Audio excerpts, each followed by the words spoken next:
surveillance cameras, and the Boston Marathon bombing. Next in edition, cameras capture your every move. Every step of the way, I'm going to be caught on camera. Anywhere you happen to go. There are dozens of cameras capturing me. How they're helping catch who's responsible for the bombing. Then, Hollywood mansion for sale. 14 bathrooms, 8 bedrooms. You won't believe who lives in this palace. Next in edition. Weeks and years from now, when the Boston Marathon bombing is long gone from the headlines, those injured in the blast will still be struggling to rebuild their lives.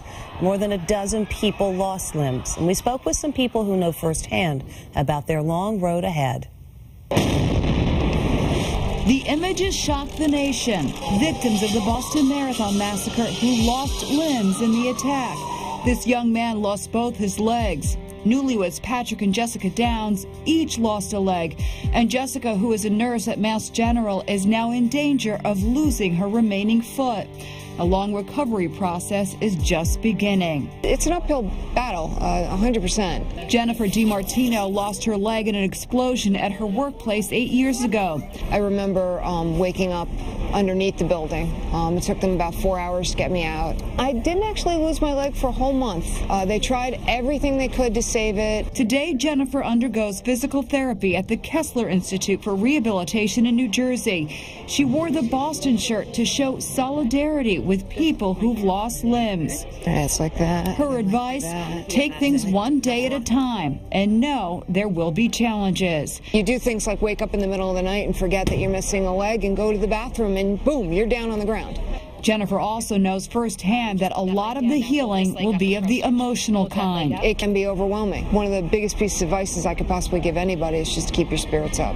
And this headline in Thursday's New York Times, War and Sports Shape Better Artificial Limbs, points to extraordinary advances made in prosthetics. Travis Stork from TV's The Doctors says new technology will make recovery just a bit easier. A lot of what we've learned in terms of taking care of blast injuries comes from the military. 6-year-old Jane Richard lost her leg while standing next to her 8-year-old brother Martin, who died in the attack. This amazing young man, 13-year-old Will Taylor, will surely be an inspiration to the young victims. Will lost his leg below the knee when he was just a baby and was fitted with a prosthetic right away. My parents told me I started walking 2 weeks after I got it. As you can see, he gets around incredibly well. Well, competitively, I run track, and then I can pretty much do anything else. I swim. And he has wise advice for such a young person. What I want to say to the young victims is that they do have like a whole life ahead of them, and they can do whatever they want. If you want to do it, just do it. Another amputee also had this advice for the injured: never say I can't. It was a devastating crash that killed a woman, her child, and